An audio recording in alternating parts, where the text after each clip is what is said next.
Hi guys, it's Andy from mcfcfantv and welcome to the latest live vlog surrounding last night's game. Could people just do me a favour? Is the audio okay? Is the sound okay? Or is there a problem with it? Can you let me know if there is or whether I'm coming through okay? I've only just got back, so I've not had time to do my settings because I've been playing around with them today for some of the training that I've been doing. So does the sound okay, or am I coming through like like a chipmunk again? Just let me know. Why so many dislikes? I don't know. Martin's just sent me a message now. I've literally just come on. Sound is fine. Thank you, Charlie Everett. Appreciate that, mate. Thank you. I've no idea. You'll get it.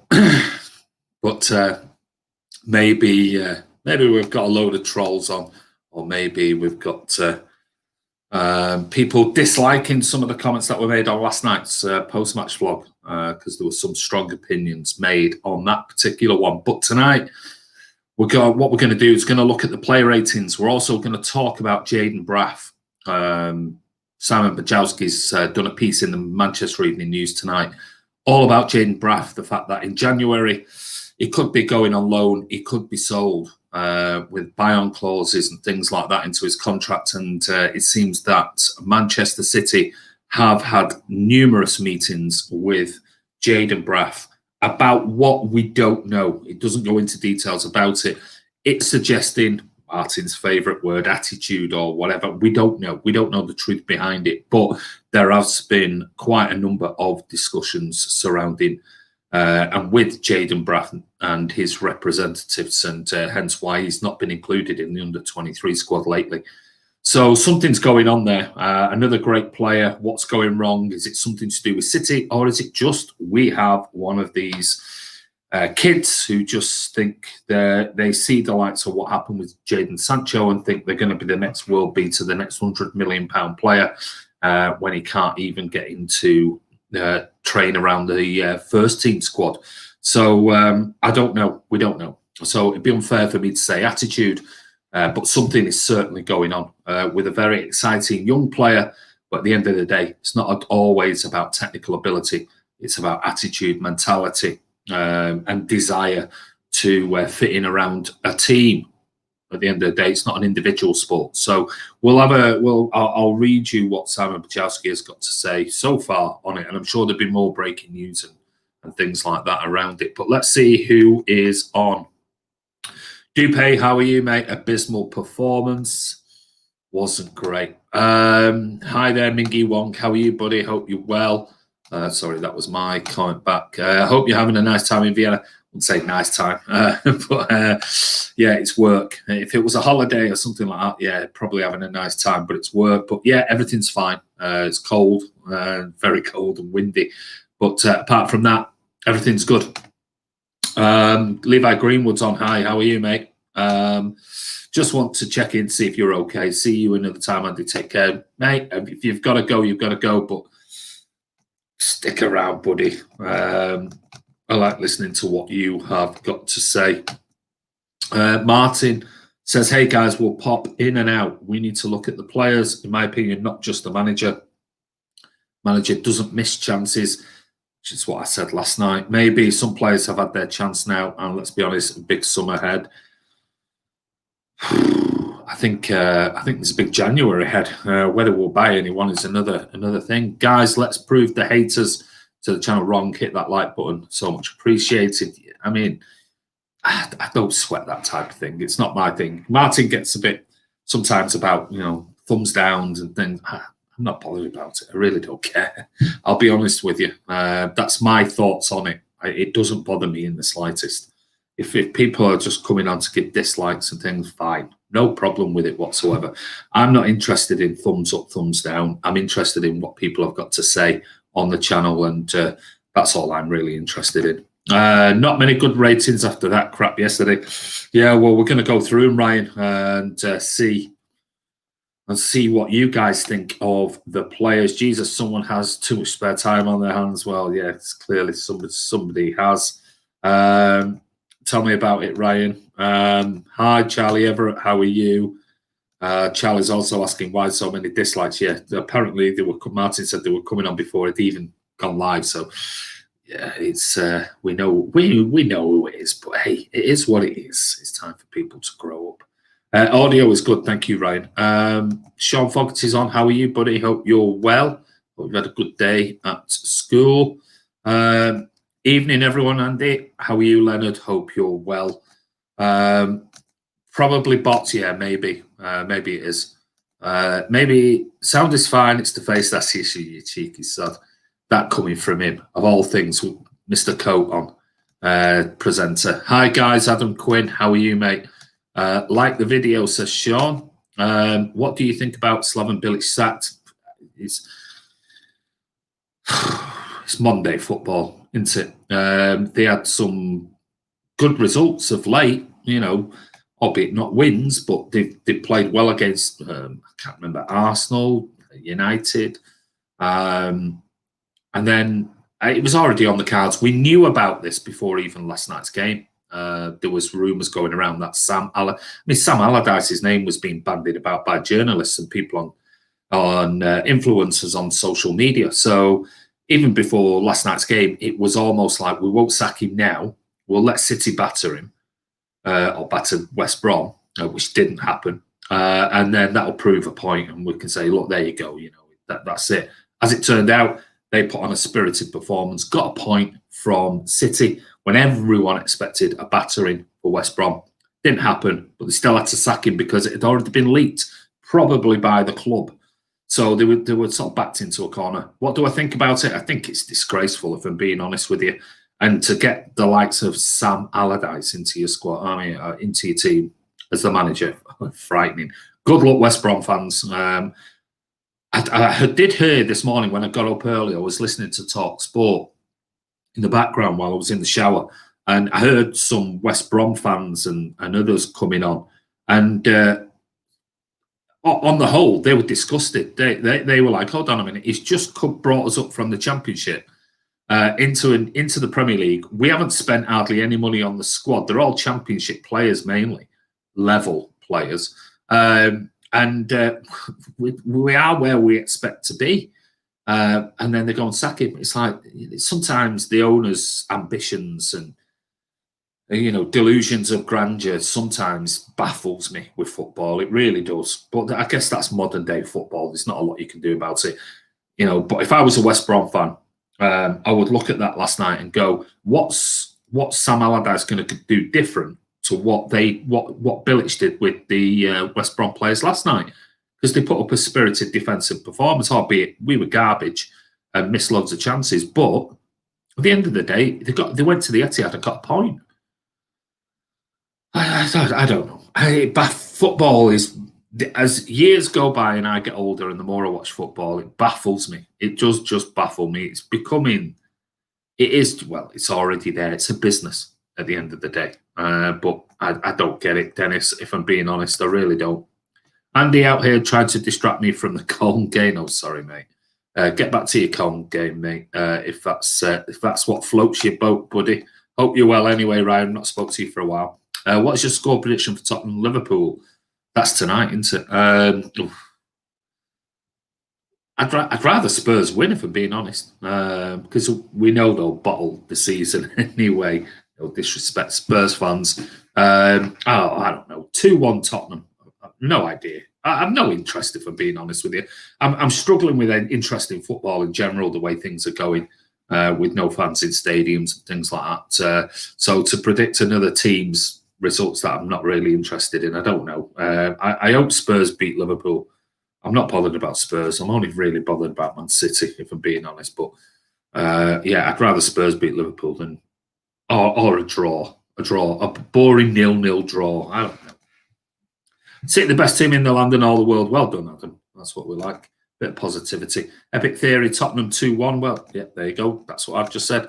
Andy, how is Vienna so far? It is what it is, mate. I'm at the airport, so in a hotel. So it's it's not like I'm floating around the capital and visiting museums and galleries and things like that. I'm at the airport. Well, I am during the night and then early morning, and so the late evening I'm out and about at the training centre. So what do you think about next game of Man City, says Hamza? What do I think about the game? As in what, mate? What is it you want me to think about the game? The Southampton game? Adam Quinn says Tottenham. Oh, sorry, mate. I've not got my mouse with me. So Tottenham, Liverpool 2-2, you reckon? Agree, Adams, says Sean. Why does it show 40 dislikes? Or is it? We've just discussed that, mate. I have no idea. Robert says 40 dislikes. Yeah, I mean, it's what it is. It was slow and crap, simple as. Ivor's on. Hello, Ivor. Here we go. If I'm going to be the positive one, Ivor will be the doom and gloomer. I'm sure he will. I'm sure he'll try and bring me down, won't you, buddy? Hope you're doing well anyway, mate. I haven't spoke to you for a while. Sancho has been overhyped by the British media. Soon he will find out his average level. That's a good point. Epic Theory, 40 G's. Like I said to you, don't worry about it. Don't worry about it in the absolute slightest, because I certainly don't. So don't worry about thumbs up, thumbs down. I mean, obviously thumbs up are great, but you know, if we've got people being bellends and just coming on and just giving thumbs up, fine, let them do that. If it takes them all their time, remember they're still watching to give it and coming onto the channel to give it a thumbs down. What do you think about Salah? Well, just done that. I don't think double pivot is the problem. Don't use that word, that terminology. Double pivot's garbage. It's basketball terminology. It's not football terminology. Please, let's get rid of this double pivot garbage nonsense. It's a way of describing central defensive midfielders. It's nonsense. We had 26 shots, 7 on target, and scored 1. But the rest of it, I do agree with, mate. Absolutely.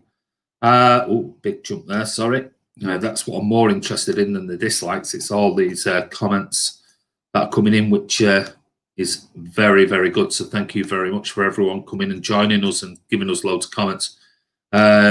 We should not use double pivot. Well, we shouldn't use it, and we shouldn't use that terminology, Robert. So stop using it. I'll be putting people in timeouts if you keep using that stupid terminology. Bilic punished for getting West Brom promoted 1 year ahead of schedule. I mean, spot on with that, Ryan. Absolutely spot on. It actually beggars belief. It really beggars belief, but nothing surprises me in football anymore. Exactly, Andy. I know January transfer window isn't the best, but has got to be something out there to fresh our predictable squad. Certainly, yeah, it's not. It's notoriously difficult, Leonard. We know that it is hard. Not many brilliant signings. It might be a loan signing or something like that until the summer. Might be a Messi. Let's hope so. I know that grenade will be thrown out there, and everyone will be going, "No, I don't want Messi. I don't want this." But yeah, I want Messi at Man City. I'll be honest with you. Let's see what else we've got on here. Ivor says blame has to be shared, but Pep's use of the bench has to be questioned. That I totally agree with. I did say last night after the game on Twitter, I just said I don't understand why everyone's slagging off Pep, because it wasn't about being objective in your comments like you have just been there. It was just like Pep's this, Pep's that. I was like, hold on a minute, Pep didn't miss those easy chances. Now they're chances that people on, players on 100 grand, 200 grand, 300 grand a week should be scoring. Pep can't do anything about that. But the use of the bench, I'm with you on that. But I did give my thoughts and opinions the other night on why I think he's doing it. And I do think he is going for the Champions League as a priority this year. And he's going to just see into January, February, if he can get the squad as fresh as he possibly can, and then go for a big onslaught onto the Premier League, charge up the table. But I do think the Champions League is going to be his priority this year. All expected Bilic to keep them up with the Championship players. I can't wait until the fans back in the stadium. Yeah, neither can I, but I can't see that happening for a significant period of time, if I'm being honest with you. And with everything that's going on at the moment, news today that, even though Boris Johnson, the Prime Minister, has given this sort of 5-day period for meeting players, meeting family, not players, but meeting family members, numerous family members. Now, evidence from medical experts are saying it's a ridiculous thing to do, and that if they were in charge of the decision making, they wouldn't allow it, because what's going to happen is we're going to have 5 days of madness, and in January we're going to go back into lockdown again, and it's just like this constant thing over and over again. And well, I don't think we're ever going to learn from it, and I don't even know whether they want to learn from it, if I'm being honest. If you're a conspiracy theorist, you might know what I'm talking about. Arsenal 3 red cards in a row. Didn't the new coach Everton? What that means, mate. Andy, are you the only one? Give this channel a favour. Andy, you are the only one gives this channel a favour. What does that mean, Hamza? I'm not being funny, mate. I'm trying to work out what that means, mate. I don't know if it's a compliment or it's a dig. I don't know, mate. Maybe we can get Daka January. Robert, you're gonna have to explain that one to me. Maybe I'm not on the ball tonight, but I'm not really getting some of the comments. Don't feel too sorry for him. Reported £750 payoff. Nice rent if you can get it. Oh no, I mean, yeah, listen. I don't feel sorry for Bilic. I feel sorry for the West Brom fans and everything else. I mean, at the end of the day, it's not. Yeah, we all know they get big payoffs if you get sacked. You get your contracts and everything else paid up most of the time. But I just think football's just become a nonsense, if I'm being honest. Buying 1-0 down to Wolfsburg. Ooh. I feel like a win to win West Brom fans. Ryan Corey says, I've got it on the TV and you on my computer, it's fine. Already 1-0 down to a lovely volley by Weiser. There you go. Make that 2-0 down. Bloody hell. Must be a good game. Dennis, I'm a West Brom fan and I like this channel. Thank you very much, mate. Andy, looking good and fresh, like your sweater, mate. Your missus sewing you good. Dupe, what's going on with your messages today? I look good and fresh. I'm knackered. Honestly, I'm goosed. After I've done this, I'm going to have a shower and I'm going to bed. I need an early night. I had a late one last night. It was nearly 1 o'clock in the morning, and then I was up. I had about 4 hours sleep, so I'm goosed now, mate. But yeah, I don't know what Mrs. Sewing You Good means, but maybe it's a cryptic message. Shedders 1 is on. How are you, mate? I agree, Andy. I'm also struggling, even getting excited, even for our games at the moment. I must admit, I am struggling with it. I really am. Charlie Everett, how come you have to go to Vienna? Because I'm training over here, mate. My business. So I'm doing some work out here this week. Stephen Dempsey, totally agree. I couldn't give a crap about the teams. Yeah, I'm not really fussed about. Obviously, people ask the question. I'm not going to say I'm not interested and that's it. But I'm not really bothered what other people do and what other teams do and things like that. I'll be perfectly blunt with it. I'm struggling, like somebody else just said there.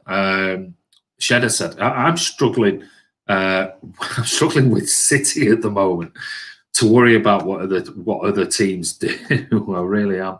Everton winning at Leicester. Carl, very happy. Waiting for Carl to come and say a draw at home to West Brom is a good result. Oh, leave Carl alone. He's been at it on Twitter. He really has. He wasn't happy about last night.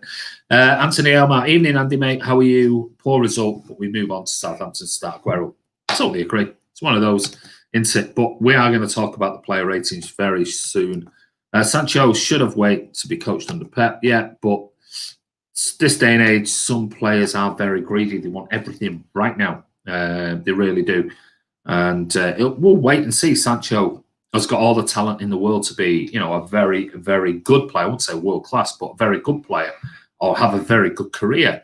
But still things are rearing its head again with his career at the moment. And his form hasn't been sparkling. I must admit, I don't watch a lot of Bundesliga, but reading sort of articles and things on him.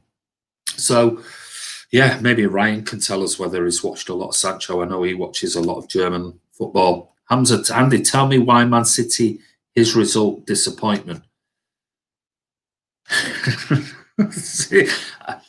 Have I taken some psychedelic drugs or something in the last half an hour since I've got home, or is back to the hotel, or am I not reading these things well? Andy, tell me why Man City, his result, disappointment. I'll try and work that one out, Hamza. And I'm not having a go at you, mate. And I totally understand. You know, English is obviously not your first language, but tell me why the City results a disappointment. Well, it is. It wasn't not. You know, we'll take a point, but the problem being is that the performance was poor. The chances missed again were poor. And let's face it, any other time, City should be going and beating West Brom. It's that simple. It is what it is. Guys, don't worry. We know what this channel is. Thanks for the viewers, haters. Much appreciated. Sorry, I'm going to try and read as many of these comments out as I can, as quickly as I can. All good, pal. Working every hour I can at the moment and loving it. I'm still happy, Blue Andy. Always will be. Just not happy with the footy at the moment. Yeah, I'm in your camp. I'm with you, Ivor, and I'm really pleased, mate, that you're back working, which is good news because that'll get you out and about. Some fresh air up and down those bloody ladders, and I hope everything's going well for you, buddy. You know what I'm talking about. Shenna's won. I agree, Andy. I'm also struggling getting excited even for our games at the moment. Yeah, I am like that. I have been like that since lockdown, I must admit. And it's not so much about the City games. It's just more about the whole thing surrounding football. You know, this nonsense with the government and everything else. And you know, it's barking mad in my opinion. But anyway, Dupe says double CDM. Hey, double CDM. Thank God you didn't use double pivot. Helps us because our fullbacks can push high or the pitch, and so when teams try to cancel, we have numbers behind. Pep doesn't trust Roderick alone. Maybe you're right. Oh my God, Leeds are 5-2 up. Really? Is that true? Scotty Malt agreed. People are a bit impulsive and reactionary, but after a few beers, it's easily done. I'm worse than most. We all do it, mate. I've been there and done it. I am trying. I used to be one that was very reactionary on post-match vlogs and stuff like that in the earlier days of Man City Fan TV. And over the last year or so, or certainly this year, I've tended to try and either not come on post-match or try to really take a step back from it, because I know I've watched vlogs back and thought, oh, it's a bit harsh, because the next day I felt slightly different to the result. But hey, it is what it is. And everyone is entitled, as Martin says, to an opinion on it. But sometimes I do think some people do go over the top a little bit.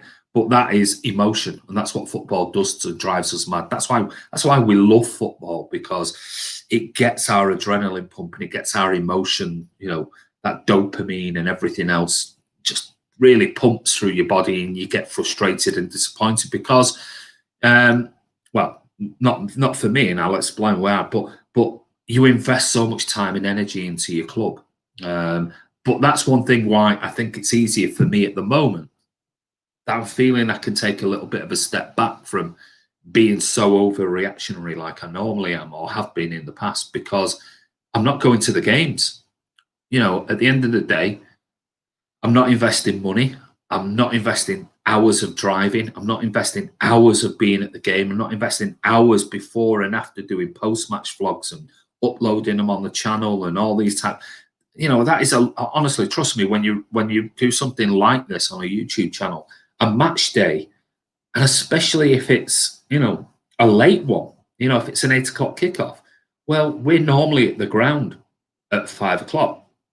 So that's 3 hours before the game. Now, it takes me sometimes at that time of night to drive to the Etihad. It can take me nearly 2 hours. So I have to leave at like 3:30 to get there for 5 o'clock. So from 3:30, then there's the game. There's all the pre-match interviews and getting them on the channel. Then there's the game itself that you invest emotionally into. There's obviously the cost, financial implications of petrol and parking and, you know, your ticket, prices and your beers and whatever else that it is that you purchase on the day. And then there's another 2 hours after the game of interviewing fans and editing stuff and getting uploaded on the channel. And I mean, sometimes an 8 o'clock kickoff.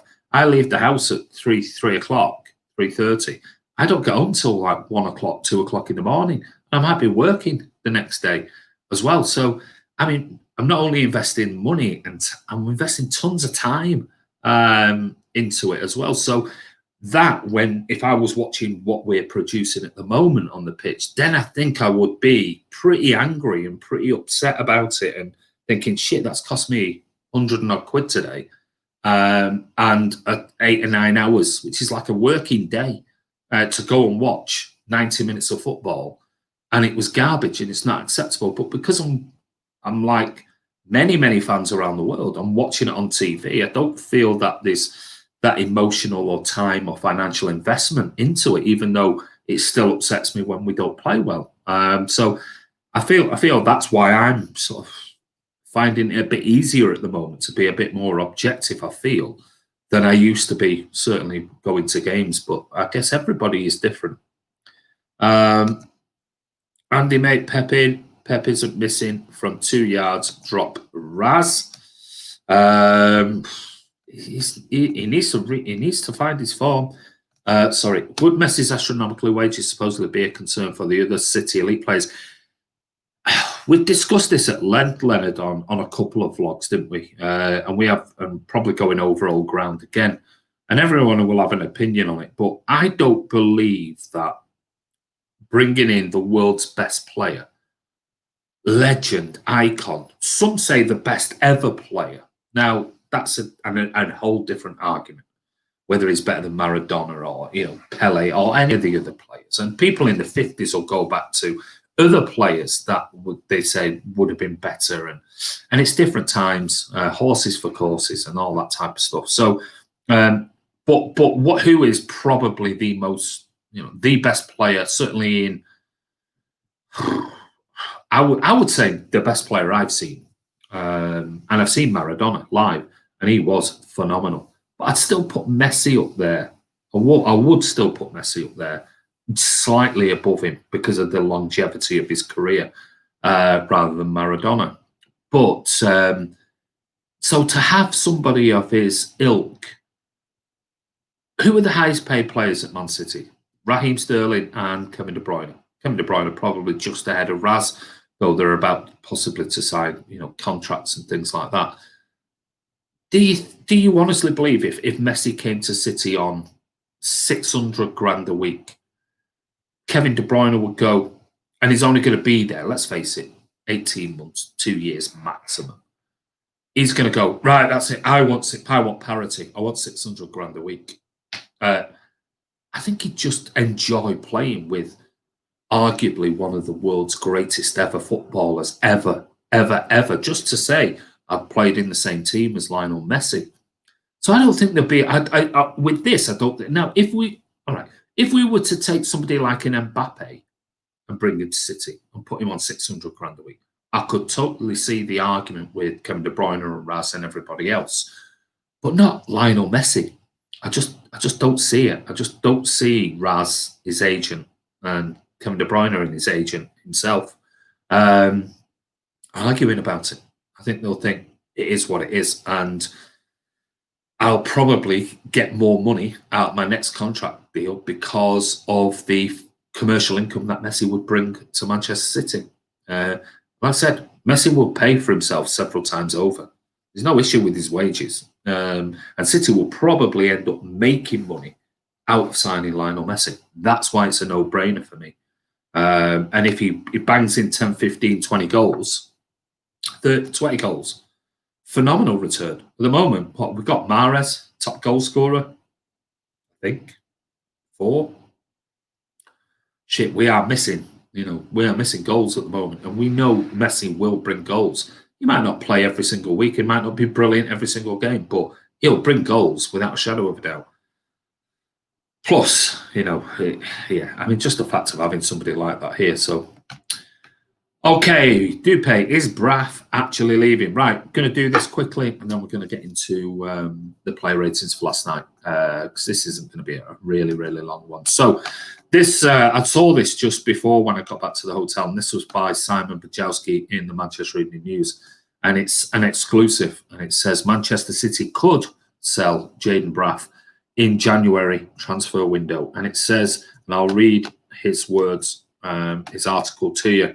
And he says, Man City could sell exciting youngster Jayden Braaf in a January transfer window, just a year after he signed a lengthy extension at the club. With the player left out of the last 5 under-23 matches and promotion to the first team not seen as realistic anytime soon, a move away as soon as next month is being explored as a solution to the current issue of the player and club not currently being on the same page. Braaf 18 quickly established himself as one of the top prospects in the City Academy following his move from PSV in 2018 and stepped up to the under-23 team with ease. It goes on to say the tricky winger earned comparisons with Leroy Sané and Sancho for his playing style and was voted as the under-23 Players Player of the Year for the 2019-20 season after 11 goals and 3 assists in 27 appearances. The 3 other award winners at the annual event were Cole Palmer, Taylor Harwood-Bellis, who both train regularly with the first-team squad, and James McAtee. However, Braaf's attempts to reach the top at City have not been without turbulence. Pep Guardiola has called for patience whenever he's been asked about the prospect, but the player was upset over a miscommunication in the summer when it was not made clear to him why he would not be joining the first team training following the pandemic. Having missed the start of the 2021 campaign through injury, Braaf made important contributions in the FA Youth Cup, including a key role in the winning goal as the club won the competition for the first time in 12 years. He subsequently played for the under-23s in the Premier League 2 and EFL Trophy, but has not been included in the squad for the last 5 matches, despite being available. There have been several frank conversations with the teenager about why he is not featuring in the team as coaching staff try to bring out more of his potential. The player is unimpressed enough with the situation to be actively looking to leave and is not expected to be short of suitors. There was interest from several Bundesliga clubs in the summer, willing to pay as much as £8 million, while a return to the Netherlands could also suit. City are also open to a loan deal and would want any permanent sale to include a significant buyback clause to reflect the current and future ability they see in the player, as is common when a talented youngster leaves. So that's it, albeit it doesn't tell us the ins and outs, but there is clearly something going on with Jayden Braaf. As Martin would say, bad attitude or something. There is loggerheads between. I mean, you would imagine if the young kid and his agent, whether it be his parents or whoever, sit down with the club and the club explain it, you would think that would potentially clear the air and it would be done with. But the fact that he's not been in the last 5 squads for the under-23s and he's still not being integrated into the Manchester City's team suggests there's something more sinister or deep-rooted as to why he's not in the EDS team in the last 5 games. Because he's a very talented boy, but he is a boy. He's a kid. He's 18.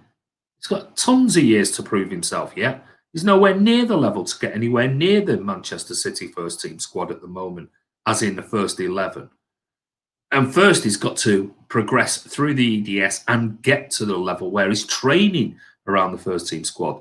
So the fact that he's not even getting EDS games or the last 5 EDS games suggests there is some serious disconnect after that conversation. And whether that be from his side of pushing I want to be like Jadon Sancho and earn, X amount of thousands a week, and I could do this, I could do that, and threatening the club.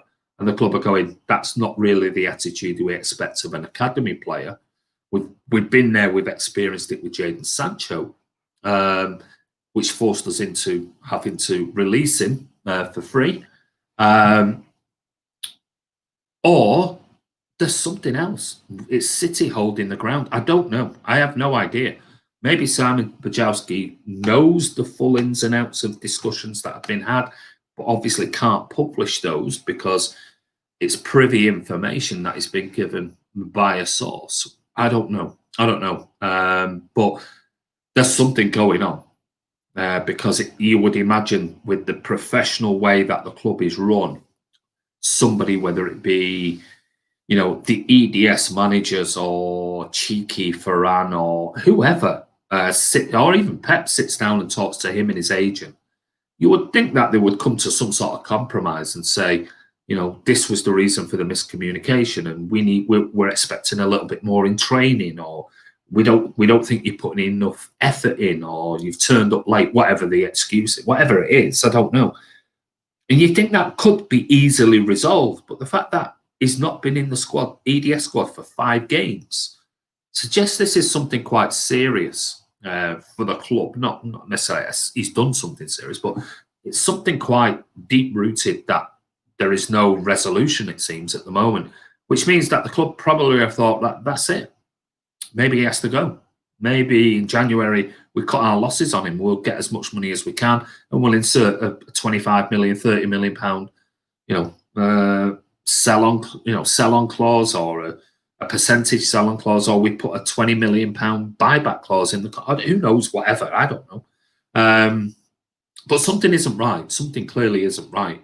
Whether it's from the City side, from Braaf's side, or both. But the fact that you've got such a talented young kid who has been left out the EDS squad suggests something isn't right with the player, for whatever that may be. But maybe things will come out over time, and we'll wait and see. So that's the news on Jayden Braaf.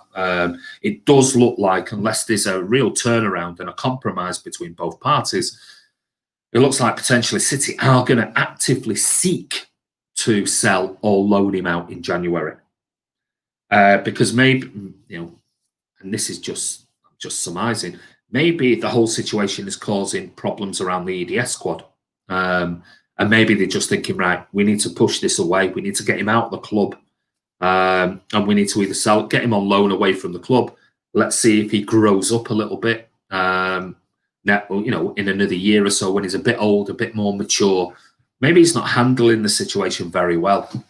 Maybe, I don't know. Who knows what it is? But hey, that's the news on Jayden Braaf. There's a guy named Diaby for Leverkusen. He's really good. He's a winger, though.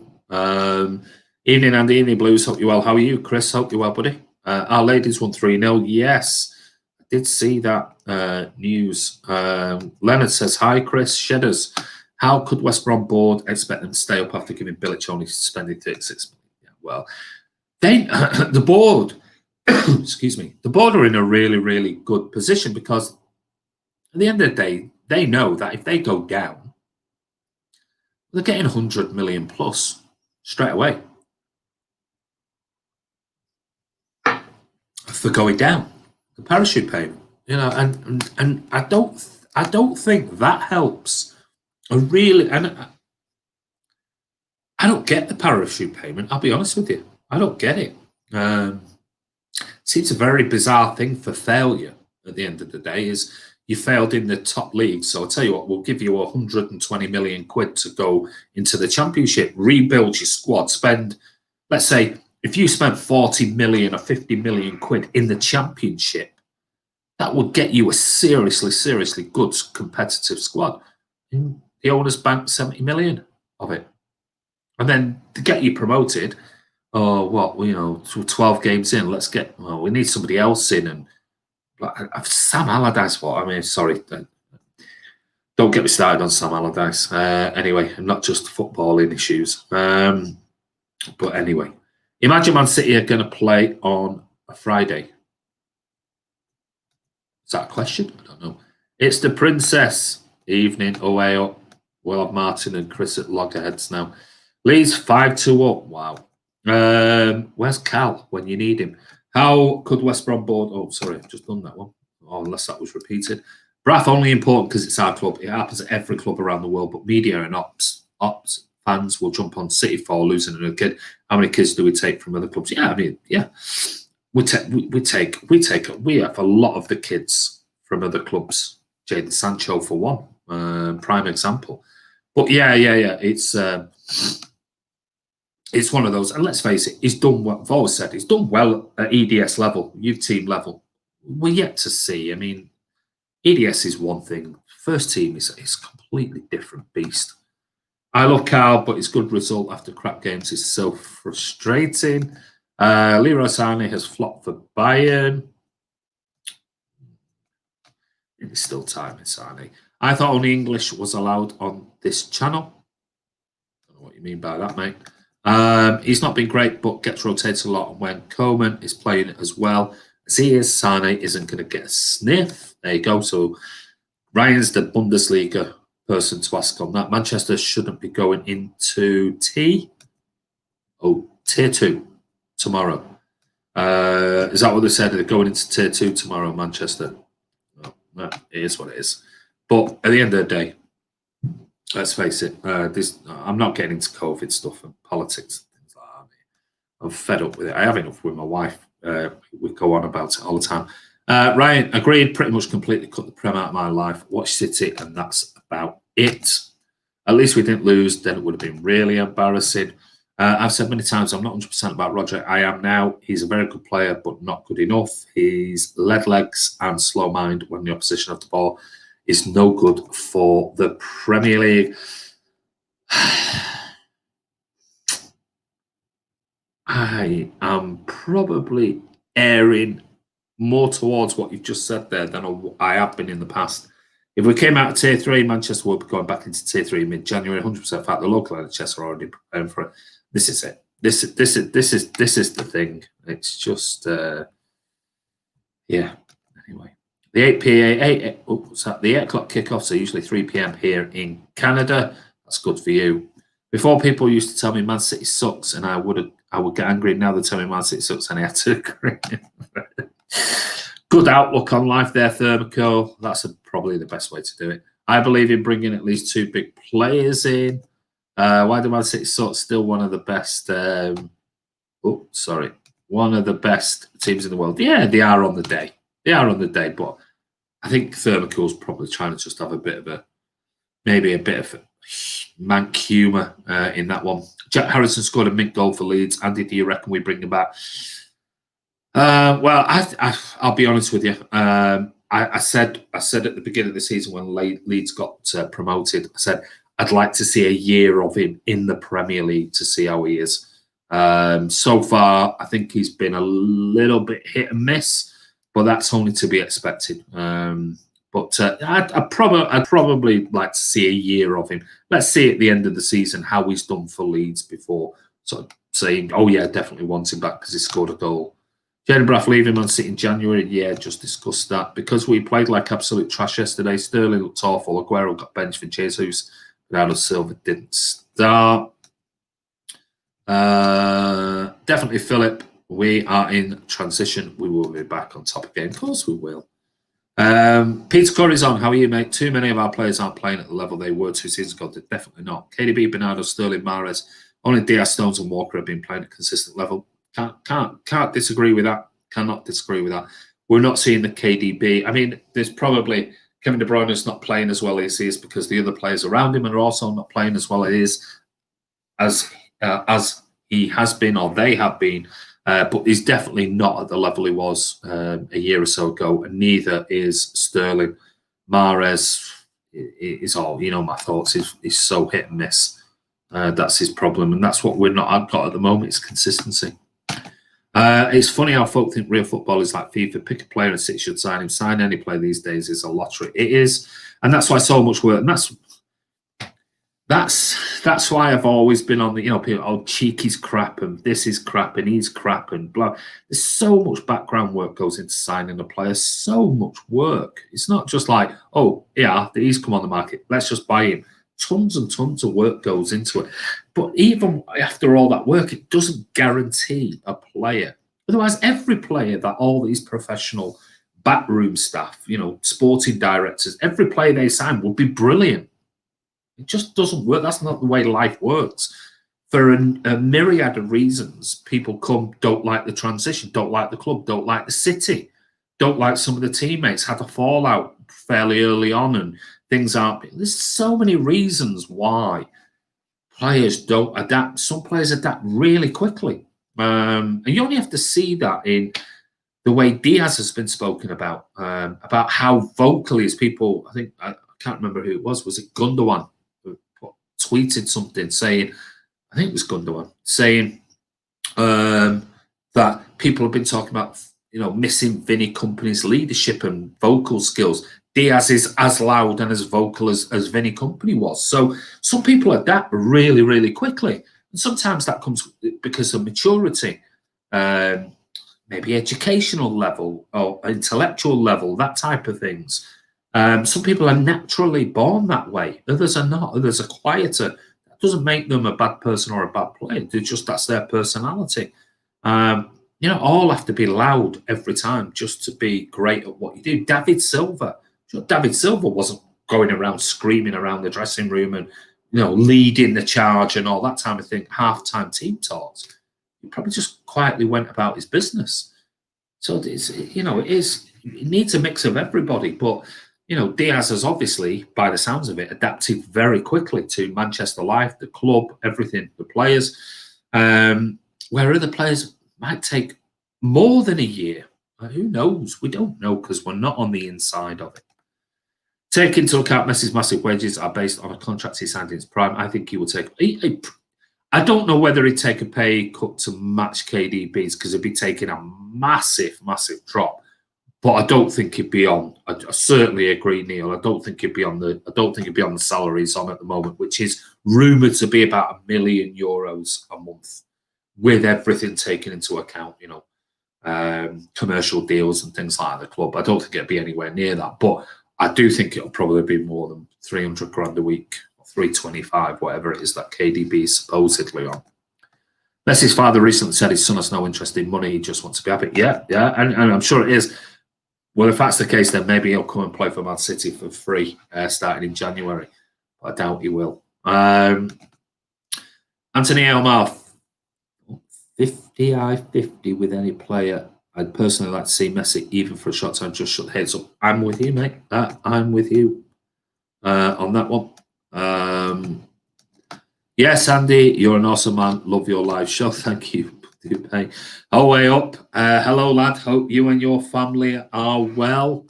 We did you a favour today, beating Leicester 2-0 away. Great result. People on here, well, am I missing something? I haven't seen anything. I haven't seen any football. People on here saying 5-2 or something like that. Let me just, I should really have checked what any scores or whatever are, but let me just see.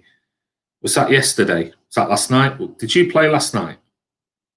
I don't even know. Like I said, I don't even really follow what other teams are doing at the moment. I'm assuming that was that last night? Somebody on here saying, did not somebody post on here before 5-2 for Leeds, or was that something else? Maybe I'm wrong. Let me just see. Oh, Newcastle. Leeds beat Newcastle. Sorry, I thought you were referring to Everton they were playing, but obviously Everton beating Leicester. That's a good result for you, Cal. Richarlison and Holgate. Decent result, that, away from home. Good result, mate. You're doing well. Who knows? Ancelotti could be lifting the Premier League trophy at the end of the season. Yeah, right. But anyway, good result for you, mate. Pete's got a great result for Everton tonight, Cal. There you go. Jack Harrison just scored a potential goal of the season.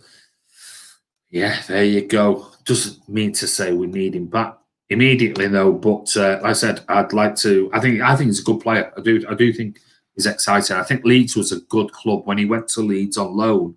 I was really pleased, especially under Bielsa. I thought it'd be a good move for him.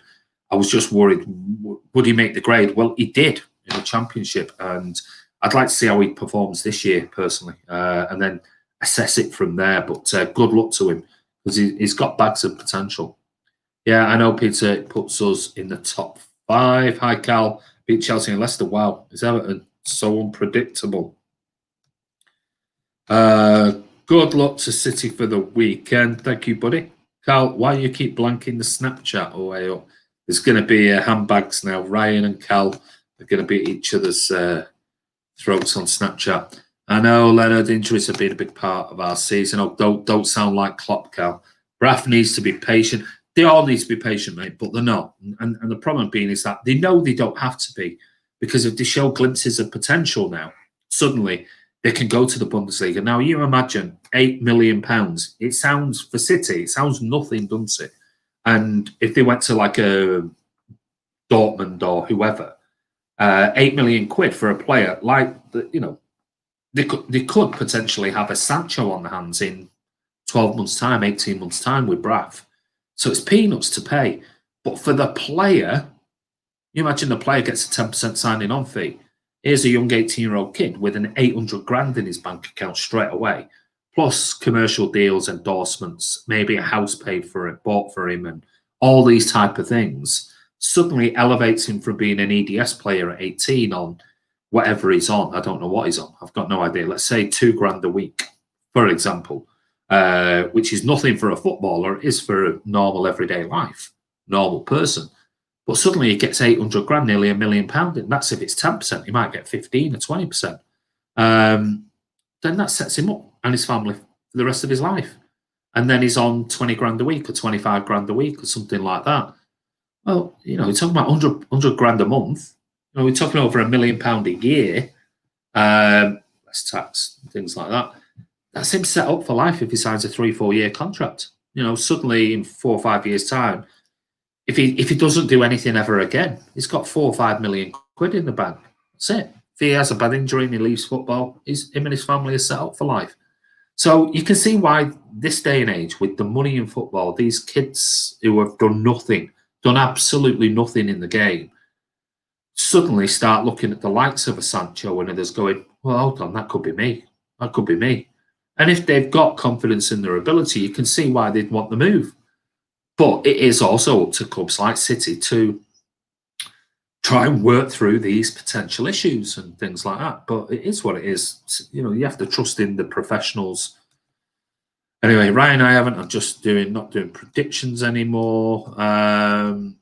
Ghost Degrade says, congrats on the win. Shedder says, Braaf has only got himself to blame, falling out with the manager, deleting the EDS from social media and driving around flashing the cash. Well, I don't know about that, Shedders, but if that's true, maybe that is the foundation of the problems that City have identified with him. Because as you know, you don't only, this day and age, you can't be an individual within a group and a squad at football clubs anymore. You have to be part of the team, and you have to be an upstanding member of society, let's say. I mean, you can be an idiot and get like Jack Grealish and the recent events that happened with him and others and things. But on the whole, they want you to have a stable life because you're representing the club and all that type of thing. So I don't know whether those are true or not, what you just said. But if they are, maybe that's one of the reasons why.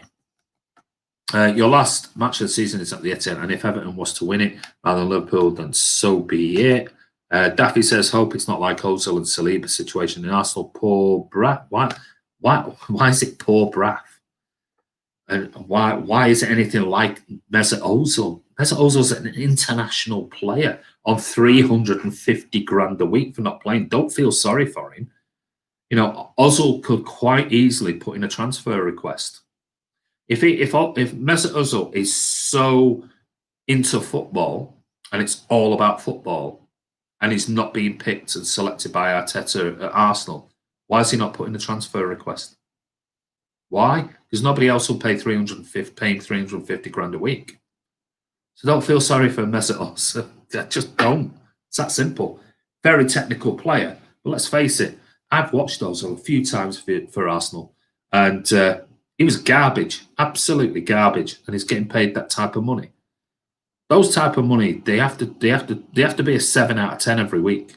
And Ozil has been an 8 in one game, and then 5s and 6s in 3 or 4 games after that. So don't feel sorry for those type of players, and don't say poor Braaf, who, like I just explained, he'll have a nice wad of cash in his bank account. So don't feel sorry for him.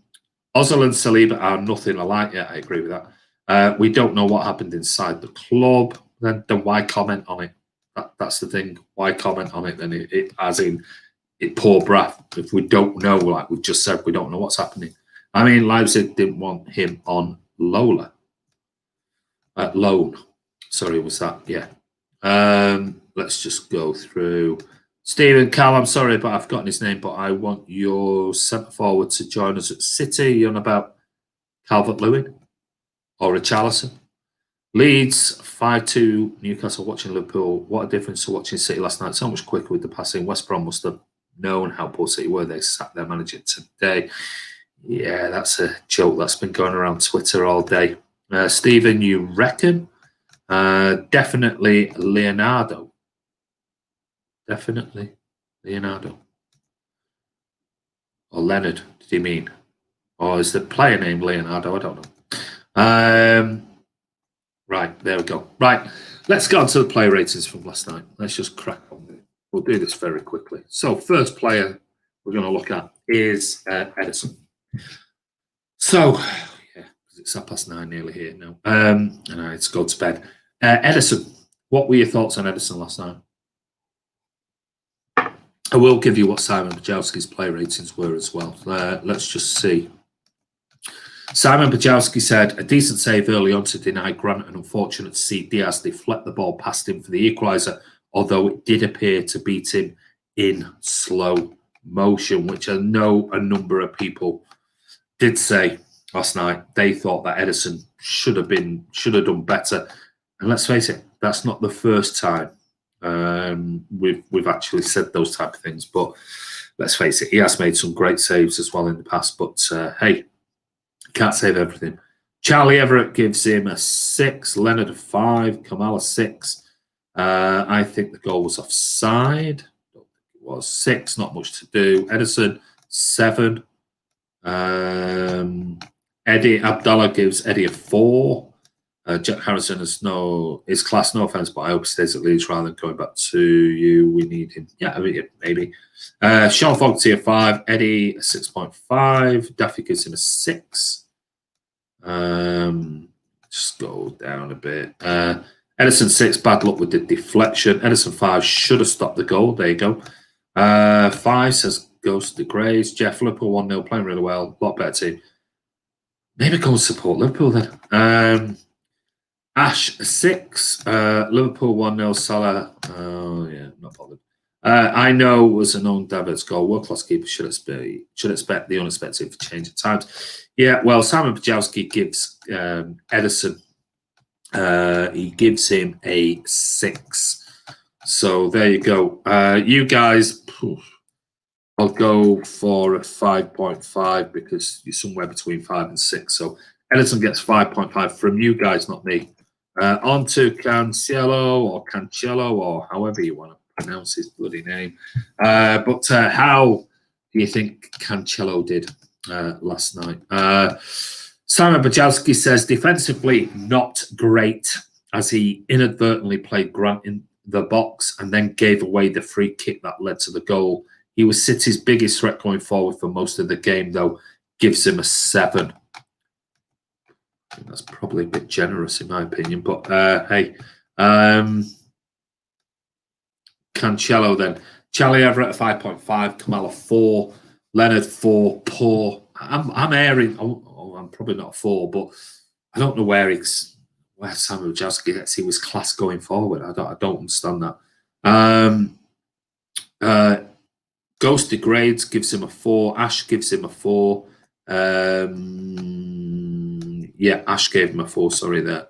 I'm just trying to scroll down. This is a big jump in. Come on, Stephen, a 1. Adam Quinn gives him a 5. Sean gives him a 3. Cancelo 4. He was abysmal. Shedder's 5. Poor, gave the ball away. Cancelo a 5, says Abdallah. Noah says 5.5. I'd say Noah. Anthony Omar gives Cancelo a 5. Okay. Neil's just come in with a 5. Awful, hesitant. First touches, a tackle, and robbed in dangerous areas. Can't agree. Can't disagree with that. Sorry. I'm not going to go for a 4. Sorry, I can't do that. I didn't think he was that bad. But you know my thoughts on Cancelo. I just think it was a poor buy. I think it was a poor buy all round. Didn't get it at the time. Still don't get it now. I know some people think he's brilliant. What would you give him, Andy? A 5? I would give him a 5. Well, I've given him a 5 on here, Stephen, because of what people. I don't do it on my opinion. I do it on the average of what people are saying. I would probably have given him a 5. I always say the way I look at it is start at 6. An assist gets you a point, a goal gets you a point, blah, blah, blah, or a really bad mistake drops you a point or whatever. So I would say, I would probably give him a 5, in my opinion. But I've got him. I didn't get involved. I just posted a reply back to somebody on Twitter earlier, Akio, because he was a bit bemused that a City fan had said, I don't rate Cancelo. I just don't rate him, or Rodri. And I think Akio was a bit surprised about it, and thought he was exceptional in some games, and thinking, I don't think there's one game where I've gone, wow, Cancelo was brilliant today. I think I've said he was good. He had a good game, but not one that, where we've seen Kyle Walker numerous occasions go, oh, he was brilliant today. Absolutely, a 9, that type of performance. I can't think of a game where I'd give Cancelo anything more than a 7. A good game, 1 or 2. On the average, for me, is a 6, sometimes a 5. I just don't see it with him. I know some fans do, and it's all about opinions, but I'm just not seeing. I'm not seeing what some people are seeing in Cancelo. I'm just not. I don't think he's a good defender, and I don't see much of what he does end product when he goes forward. Yeah, he's tricky. He's got a bit of pace. He can beat a player. He can do this, that, and the other. But his end product isn't good. His crossing isn't good. I don't see it. I don't get it. I don't know. I don't know. What would Andy give him? A P5? Brilliant, Chris. I like it. But your opinion, well, it's just my opinion. I'm sorry, I'm maybe a bit behind there. That's my opinion on Cancelo. If he was brilliant, I would go. He was, in my opinion, he was brilliant. But I can't remember one single game where I've gone, he was brilliant.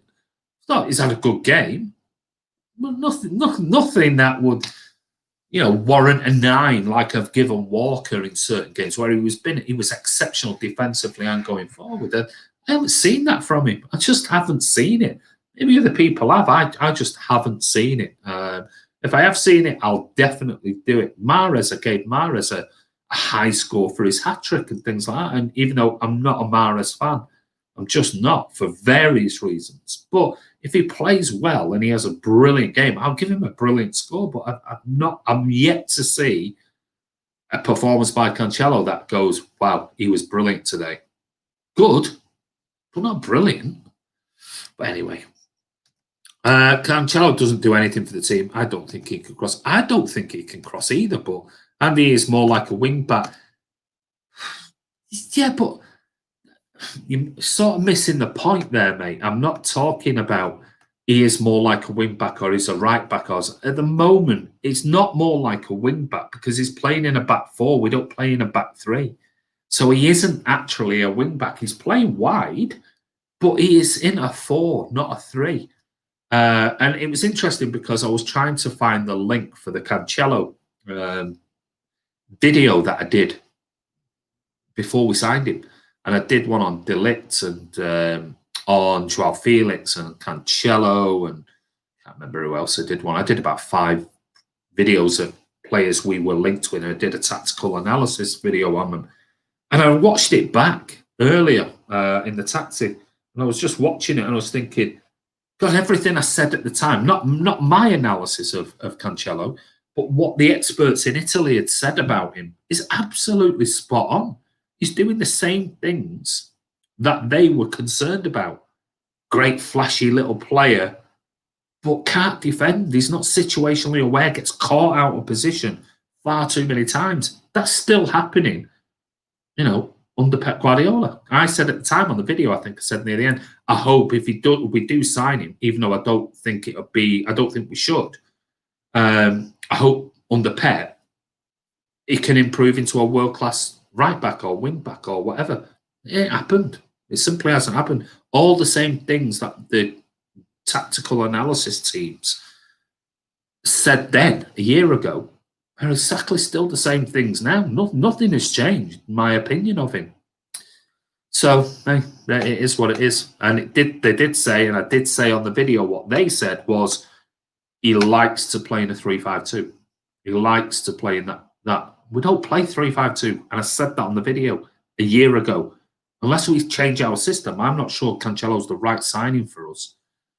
And for me, he still hasn't been. But anyway, it's 1-1. Son scores. Someone said there. Right. So Cancelo, we got a bit distracted there. So I do apologise because of questions. I think, did I give him a 5? Oh, yeah, gave him a 5, didn't we? Right. Let's move on to Ruben Diaz last night. I cannot understand why people on here keep giving us the score. I think people are just trying to get. I'm not watching it, so I have no idea.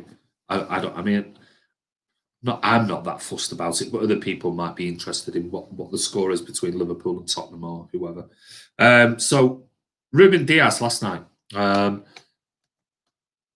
Let's see. Sarah Bajowski, uncharacteristically sloppy to fall to clear the free kick that brought the West Ham goal and then diverted past Ederson. Wobbly enough for his place to be under threat for the weekend. Gave him a 6. Oh, what are your thoughts? Sure, he was that bad. I mean, I think at half time when I came on last night's watch along at half time, did the half time sort of review. I put a portion of the blame on Phil Foden. The fact that he looked at the ball for that header that came out, saw the player, didn't even make a challenge. And that player headed it straight back into the penalty area where everything developed. So Foden needs to take partial responsibility for that, for getting out there. Even if he does a Harry Kane and puts his backside into him and knocks him off the ball and it's a foul. It's a foul 30 yards out. Chances of scoring from that distance are slim. But to just watch the ball go to jump but don't jump and then he has a free header to head it back in. Oh, it was poor by Foden. That was Mahrez, and like I said last night, I'd be giving Mahrez loads of grief for that. Well, Phil Foden, for me, not acceptable. You've got to put your body on the line and stop everything you can. Cheddar 7, solid as usual. Kamal gives him a 6. Cancelo is a one-trick pony. Diaz a 6. Sean gives him a 6. Leonard also gives him a 6. So you're all sort of agreeing with Simon Bajowski, really. 6.5. Anthony Omar gives Diaz a 7. Stephen a 6. Ruben 7. Very good and unlucky with that free goal. Jeff gives him a 6. Just recently found out one of my close relatives has been diagnosed with cancer. My head is all over, but SIDS can only help me get my mind damaged from the shot. Sorry to hear that, Alec Johnson. I am sorry to hear that. And if that is giving you some sort of relief, then good luck to you, buddy. How can you say very good? There was no defending to do. I'm disappointed in Foden so far. 60 has part to blame for the... for own goal, he's normally a 10. I'm sure he's a 10, but I mean, he's... sorry to hear that, mate, says Anthony. Love this show. Thank you very much, mate. And if it just takes your mind off it with my garbage chatter for an hour, then, good luck, mate, and I hope it helps in some way. That wasn't sloppy. He read the danger and had to be annihilated. It wasn't even a free kick. Ake should have been stronger in the challenge. Diaz needs a break. Man, not a bad shout. Hi, hello, how are you? 12:22. That's not my favourite dogman, is it? Alec, hope your family member recovers quickly. They're getting a lot of love and support there, Alec.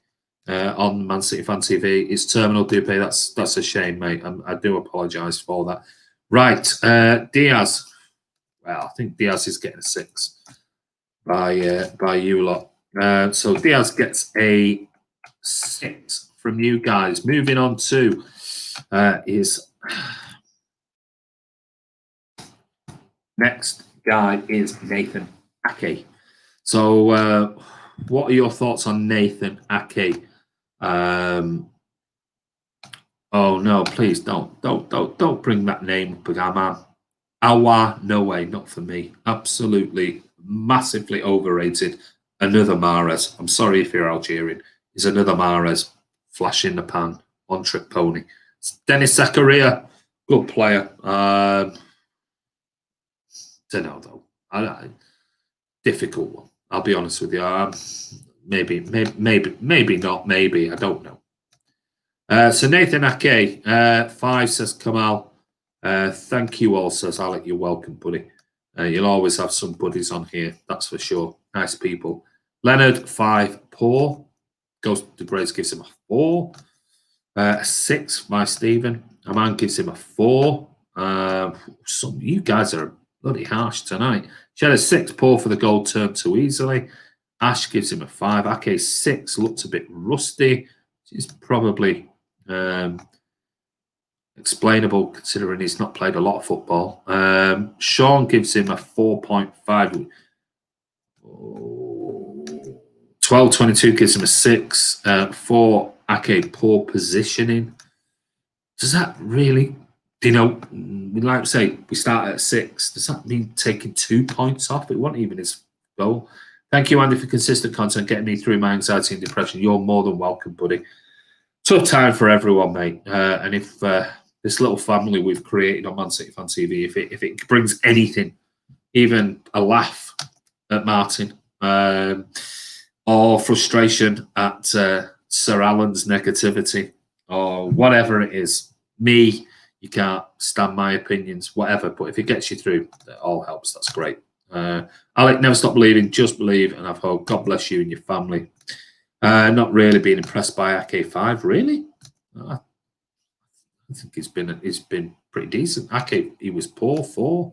Ake 6. Ake was giving fouls away.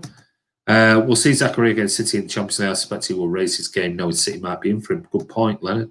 Yes, this is the best family ever. Thank you, Dupe. Right, what does Simon Pachowski say? Simon Pachowski says, back in the 11 for the first league start in 2 months and has to share responsibility for the ending of the clean sheet run and gives him a 6. So between your lot, you are harsh tonight, you lot. I'm going to be a bit kinder and give him a 0.5 extra. So I'm going to give Ake a 5.5 because I just cannot give him a 5. But hey, 5.5, the 6s and 4s and 5s. So give him a 5.5. Yeah, changed my YouTube name from The Animal Lifestyle to 1222 House Stanley. He's great, mate. Got a fantastic photograph of him today. And he's been a really good boy. We were worried because I was away because he's not been out my sight since we got him.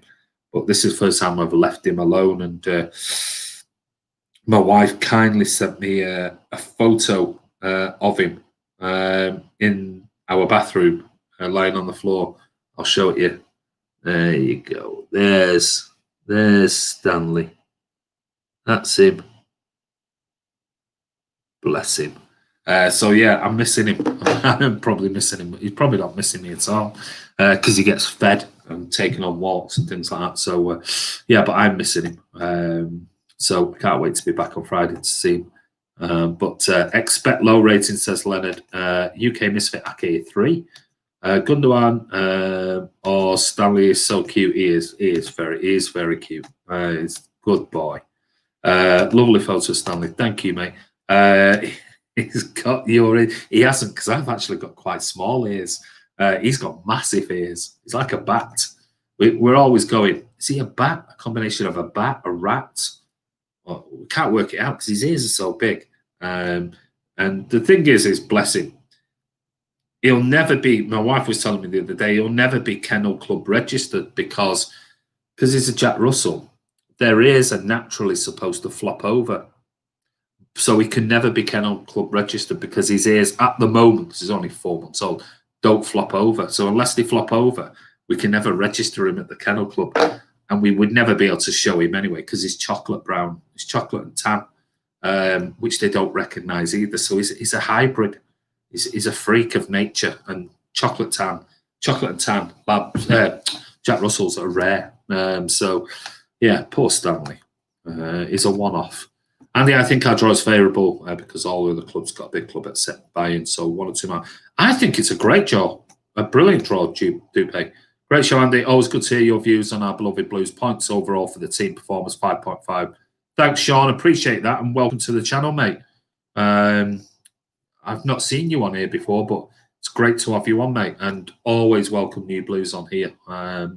Any fan, really, but especially Blues. As you grow older, your ears go big, I suppose. Yeah, mine are actually not that big. They're quite small, really, considering my massive head, as my wife says. My wife takes the piss and goes, "You've got a huge head." There you go. As you grow older, your ears get bigger. Yeah, right. We do drift off onto some stuff, don't we? Well, what were we up to? I've lost track now. Ake. What did I give him? I gave him a 5.5 dinner overall. Right, on to talking about sort of heads and haircuts and things like that. What was going on with Ben Mendy's haircut yesterday? I was watching it and I'm thinking, what is that? What's he done? But anyway, Benjamin Mendy, the enigma. I don't know anymore. What does Simon Bajowski say? He says, he wasn't bad, he wasn't great. He failed to make much of an impression at all, apart from wisely getting Cancelo to stop complaining to the referee. Gave him a 6. And probably that first sentence sums it up for me. He wasn't bad, he wasn't great. He was pretty non-existent, if I'm being honest. Didn't do anything majorly wrong, but didn't really do anything great either. In a game that we expected more, but then nobody had a good game. Against defensive part of the bus teams, we need Mahrez as he has more creativity than others. Kamal Dwyer a 5. Shedder's 4 would have been 5, but you can't mark him down for a haircut. 1222 says 5. Is that what Animal Lifestyle you call 1222 now? What's the reason behind that? Sell him a 3. I didn't think he was a 3 last night. Remember, it's not about whether we like him or not. It's about what he did last night. Mendy, a 6. Sean gives him a 5. Dupe Mendy, 4. His haircut was disgraceful. It was a bit weird. Horse haircut. Horse haircut, Andy, 5.5. Horse haircut. What's that all about? It's one of them. Mendy needs to be our social media manager. 3. Mendy, Wan-Bissaka's brother, 6. Okay, but nothing special. Sorry, 1 second. Abdallah gives Mendy a 6. Mendy is not impressing me, a 5. His haircut outperformed him. A 5. Has more hairstyles than appearance. Yeah, very good, Kamal. Oh, hey, oh. What do you want? What do you mean, laugh at me? What? You said he'd come on here to laugh at me. Cheeky bug. Yeah, we do now. Go away. We're laughing at you. This was Mendy's first game back after injury. I don't know why. He randomly appears, doesn't he? That's why we laugh at him. He's like this Shatado. The Shatado. I don't know whether you ever saw that Only Fools and Horses episode when they got locked in the supermarket, the bank robbery. They seek him here, they seek him there, they seek him everywhere. I am the shadow. That's him, he's the shadow. Follows you. Here he is now. Bring him back. I'm only joking. How you doing, mate? You all right? Is he on? Oh, no, he's removed himself. You all right? What do you want? I was going to get you back when you diluted into my screen. All right. Well, at least you could have had a bloody shave and come down, you scruffy bugger. I bet you just got out of the bath, haven't you? I've been indoors all day. Oh, have you? All right, okay. We're just going through the play ratings. Everyone say hello to Martin, scruffy bugger. Yeah, so overall, your scores. I think you're giving him 4 for the haircut and maybe 5 for his performance. So No, go on. We'll give him a 5. I think he was a 6. Nothing great, nothing bad. But Martin wants all the attention. Yeah, he's on. He moans when he about doing all these vlogs, and I got this, and you do the vlog. Can you do? Yeah, I'll do the vlog. And he's on. He's supposed to be having the night off, but he can't. He just can't resist himself. I'm going to come on because you insulted me. How rude! I didn't insult you, Martin. I don't insult you. Chris is the one who insults you. Martin looks like he's just woke up and he's tired from work. He's not been at work. No, I'm back in work tomorrow. He's been at home all day. I've been at home for 2 weeks. Sean, do you want Mendy out? Hi, Martin, says Sean. Right, I'll leave you in peace. Martin looks younger. Oh, is it? Oh, he's been on some cryotherapy or something like that, hasn't he? Take care. Are you going? Yeah, all right. Now. Take care, buddy. Have a good day tomorrow. Get that clown off my laptop. There you go. Who is the one who gives you the grief? Not me. It's him. Right. It is the Ginger Princess. It is the Ginger Princess. There you go. Please, Andy. There you go. He's begging me to go in. Bye-bye. Have a good day tomorrow, mate. There you go. Random appearances by our presenters on mcfcfantv. That was only because I came on this the other day, so it's fair enough. Sorry. Martin is a home star. Martin Park the Bus FC drawing against Liverpool. Bye, Martin. See you on Fans. FNS. Friday Night Social, maybe? I don't know. Anyway, let's quickly move on. This was supposed to have been quick, but it's not turned out that way. Right, on to somebody who's got a lot, for Chris Baker saying thank you. A lot of grief on social media, which I think is unfair, certainly on Twitter. Rodri. What were your thoughts on Rodri's performance? It doesn't matter whether he wasn't great last night. I think some of the stick that I've read sporadically, I think is a bit unfair, a bit nasty, some of it. But hey, it's all about opinions. But I just think the way some people go on about it is a bit harsh. But Rodri, Simon Bajowski, a performance summed up when he had possession with 10 players in front of him and managed to fall over the ball. Yeah, he's just picking up on what people are posting on Twitter, in my opinion, for that. Not really objective opinion, but there you go. Let's see. Ghost degrades, gives him a 6.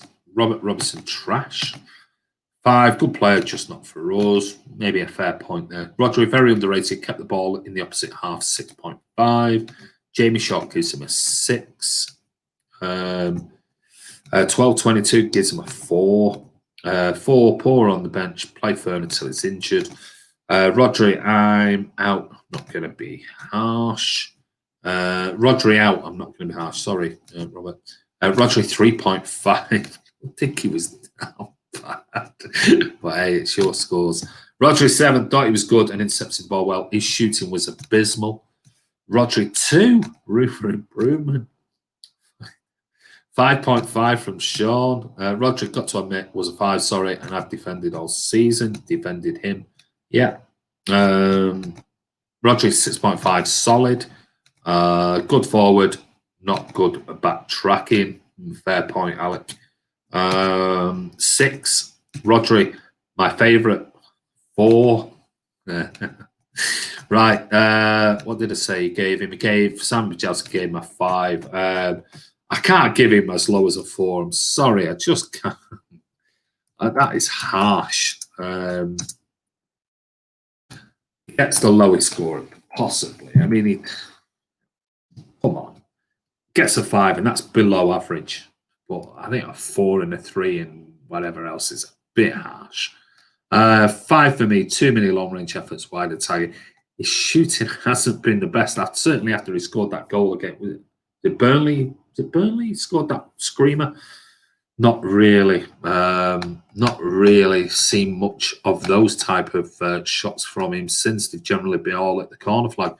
Right, on to somebody who I did think for him had a pretty poor game apart from 1 or 2 passes, and that's Kevin De Bruyne. A player who, for me, looks like he needs a rest. He just looks tired for me. Leggy, really leggy, really heavy, leaden-footed, and yeah, I don't know. Maybe it's the other players dragging him down, but we've seen Kevin De Bruyne drive that team forward when we've not been playing well. Not really seeing that at the moment. But I don't think he's playing really poor overall. I just think the levels that this player has reached, where we are talking about him, or we were talking about him not so long ago, as probably the third best player in world football, probably the best midfielder in world football. He's not reaching those heights at the moment. Still a wonderful player, and I'd have him in the team every single game. But he's looking a little bit tired, for me anyway. But see what you guys think. Hi Andy, hi Carl, how are you, mate? We need Fernandinho playing instead of Rodri, but Fernandinho might be great in just one-off games. Can he play twice a week? Maybe he can. I don't know. That's the conundrum. Maybe he might even be saving Fernandinho for the Champions League next year. That MAM reporter is abysmal on ratings. You said that. I'm not getting in another argument with Simon Pajowski. Sorry, Martin, I'm banging that drum. Right, Jamie Short, 6. Jamie Short, should say. What about Calvin Phillips? Energy, pace, hard work. Don't play for Man City, mate. 6 for KDB. 6 poor and out of form. KDB a 5 from Carl. KDB looks very tired. He does. KDB a 6. Dupe a 6. He should have got 2 assists at the end. Yeah, and there's the conundrum, isn't it? We're giving him a 6. Is it his fault that he doesn't get the assist because the players didn't? If those players would have scored, we'd now be looking at KDB just for the same 2 passes that he made, going, yeah, but he got 2 assists. So if we start him at 6, he's going to be a 7 or an 8. But we're not. We're marking him at 5s and 6s, and he puts the crosses in. The players are not finishing them off. So this is why sometimes with these player ratings, they can be a bit misleading. 4.5. Oh, sorry. Nearly blocked you then, Leonard.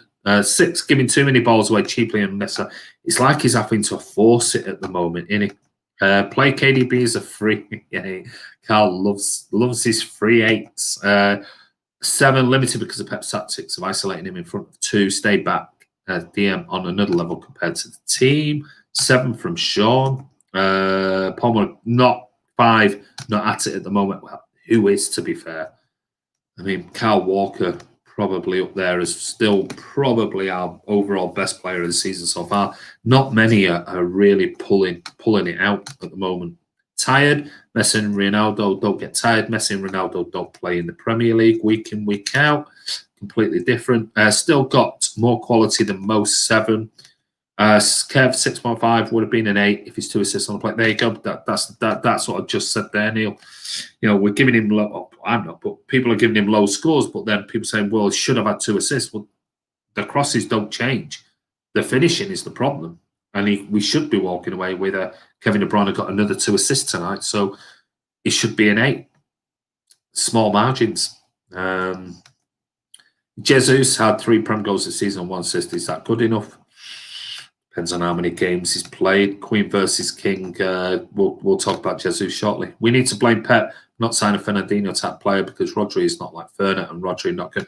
Not many players in world football do pay are like Fernandinho.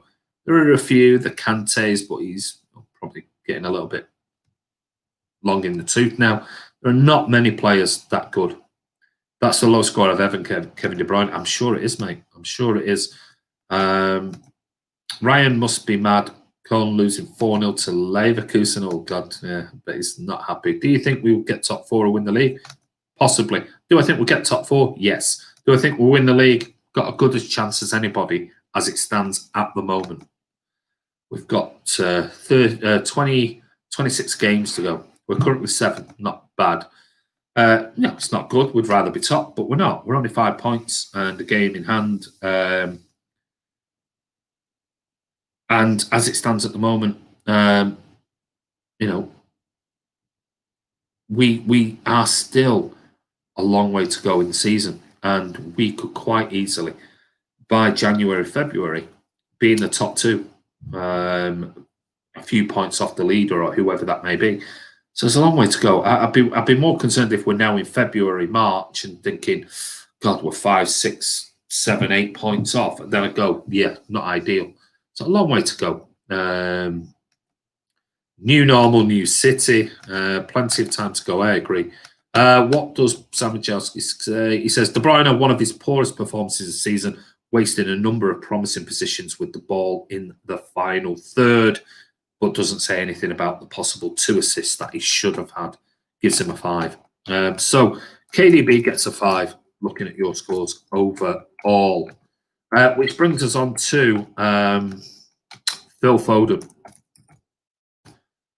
What are your thoughts on Phil Foden's performance last night? Let's face it, like I said, I think I made the comments in the post-match thing. People have been screaming out and screaming out and screaming out for Sterling on the right. People have been screaming out Foden to play. Well, they both did last night. Foden played and Sterling played on the right. Nothing really changed. Nothing. In fact, probably got worse. But Simon Bajowski on Phil Foden. Some nice touches and a few dangerous balls into the box, but he struggled to get involved for large chunks of the game. Gave him a 5. Ghost Degrades gives him a 5.5. Sean a 5.5. 5 better not say anything. I'm disappointed. 5.5 from Shedders. Do pay a 4. Wait, Foden played. He was a ghost on the pitch. Foden 6 needs to play midfield, not the front line. Yeah, it's he scores in. I'll wait for a second because there might be a big jump in a second. Scotty Moll, disappointing, a 5. Didn't think he was great last night. I must admit. Doesn't matter where he plays. It was more to do with his contribution. And for me, you know, that goal we conceded started with Foden not closing down that their player and making a challenge. It's not like he couldn't. He read it because he watched the ball, but he just didn't go make any type of challenge. He could easily have just taken a yellow card at that point or made a foul or whatever. He just didn't. He just watched the ball. Free header. And that's not acceptable. It isn't acceptable in a City shirt for anyone, not just him. Exactly, Andy. Andy, do you think he should be playing Foden at Can? Give me a clue. Cam?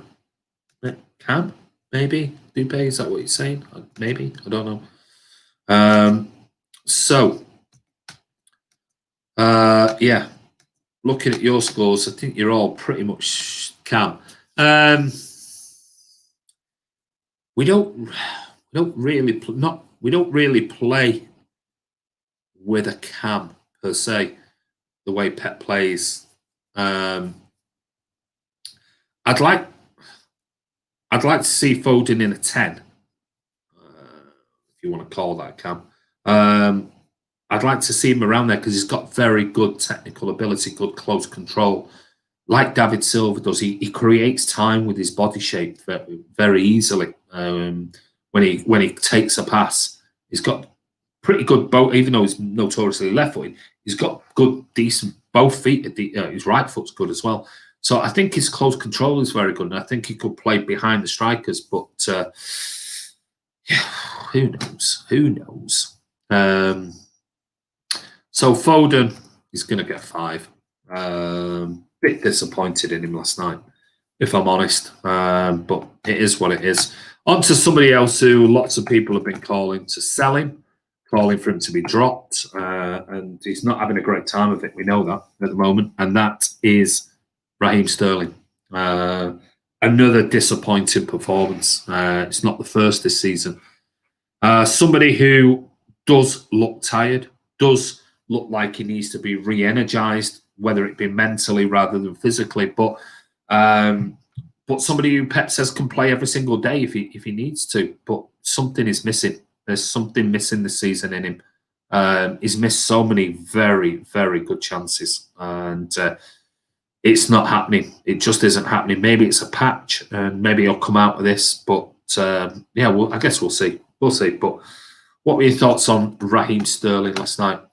Before I wrap this vlog up, Simon Bajowski said, restored to the right wing and enjoyed himself, finding space and being able to hug the touchline and byline with the ball on his favoured foot. Set up Gundogan for the opener. 7. There you go. So what are your thoughts on Sterling last night? But for Simon Bajowski, he's probably got one of the highest scores of last night. Gundogan, yeah, going to come to Gundogan, Dupe. So Sterling, yeah, Gundogan, going to do Gundogan. I'm just doing Sterling. I'm doing Foden and Sterling, and then I'm going to come to Gundogan at the end. Do you actually think Jesus is good enough to replace Aguero? No. Simple as that. I think Rodri should be looked at as a problem from now on. Bit harsh. About Gundogan, yes. I'm going to do him at the end. Sterling, a 3. 3. Gundogan at the end. Sterling, a 5. Sean, a 6. Sean gives him a 6, sorry. Just scroll back down there a bit, sorry. Sorry, I've not got my mouse plugged in, so I'm normally a bit slicker than this. 5, 5, an unacceptable performance. 5, needs a rest. Raz 6, a nearly performance. Probably a good way to explain it. Wow, 12-22 gives him a 3. Just keeps making wrong decisions. A 6. Yeah, it's that back to that frustrating season with him, where it's just like an extra touch all the time. There is no Cam in City. KDB said in his interview recently that players play according to space and not particular position. Yeah, which is what I said. We don't naturally play with what people would call a Cam position. We don't normally play that. So it's hard to try and sort of work out would that be a good position for him to play or not. Sterling 6.5. It says Torres should be starting over him. Maybe he's not over the Leon miss. Come on. It's God, how many games ago was that? Sterling, a 6. Rodri doesn't add anything. No, he does. Said it before. Is there a club that offers even 100 mil for him? Snap their hands off. A 4 for me because of his work ethic. Wow, Leonard. 100 mil in this day and age. Yeah, maybe. Everyone each to their own. So did I read that one? Yeah, Sam Bajowski gave him a 7. You guys, I'm going to give him an average of a 5 from your. Why do we always go at Rodri? Oh well, there's always players. That's just the way. That's just the way life is. As the song went. Going to move on to Gabby Jesus. What are your thoughts on Gabby last night? And another player that is very frustrating. Simon Bajowski said, did extremely well at preventing West Brom opportunities. Unfortunately for him and the team, did not do nearly so well at creating opportunities or offering an ounce of a goal threat. Can't argue with that. And that is, at the moment, I don't think work ethic is enough. Because let's face it, Son at Tottenham works hard, but brings everything else to the table. Harry Kane works hard, brings everything else to the table. Marcus Rashford works hard, but still brings some of the stuff. The moment working hard is when he's the only striker at the moment who Pep is picking. It's not enough. It just isn't enough for me at the moment. And he's got to be offering far more. And he's just simply not good doing it. Now, I'm not going to be going down the Sergio, because Sergio is, on such a different level, experience-wise and technical-wise, to what Gabby is. I mean, I do believe Sergio is a natural goal scorer. I really do not think Gabby is. He scores some great goals. But then anybody, Vincent Kompany can score a great goal, like the one he scored against Leicester. Rodri can score screamers, but they're not natural goal scorers. Where I do think Sergio is just world-class natural goal scorer. So he'll never replace Sergio. He just won't. And it's wrong to compare the two. But at the moment, work rate is not enough in this team. It just simply isn't. He's just not creating anything himself. Martin made a really good point last night, saying he doesn't create his own chances, and he doesn't. He really doesn't. And I feel sorry for him because he is still fairly young. But at the end of the day, I'm not bothered about that. I'm really not. I'm not bothered about the fact that he's still young. He's not 18, where you go, well, come on, he's only 18 or he's 19 or he's whatever. I care about my club and the way that we're playing. And, it's just not happening for Gabby. I'm not saying we should sell him, but we need Sergio back fit as soon as possible. And we need to buy somebody else as well and put some pressure on Gabby. Because let's face it, with Sergio out, Gabby knows he's pretty much going to play. So I do feel sorry for the kid, I really do. But he's definitely not at the moment. He's not a proper goal. He's not a proper striker. Oh, he's not playing like a proper striker. I should say. Let's go back. Charlie Everett, 5, 7. What planet is he on? I know. I don't think Fernandinho was that good at 23. No, to be fair, I think as he got older, he got better. That's certainly a good point. 4.5 for selling. Jesus, 3. He works a lot, but he's just not lucky. It's not about lucky. Goals can be luck, but you create your own luck as a striker. You be in the right position at the right time. You don't just Sergio Aguero gets goals because he sniffs out goals. He reads the play. He's got great situational awareness. He anticipates. Gabby Jesus just doesn't do that, and that's a natural thing. It can be worked on, but you either have it or you don't. 6, works hard but not striker. 5, can't blame him. He didn't get much service.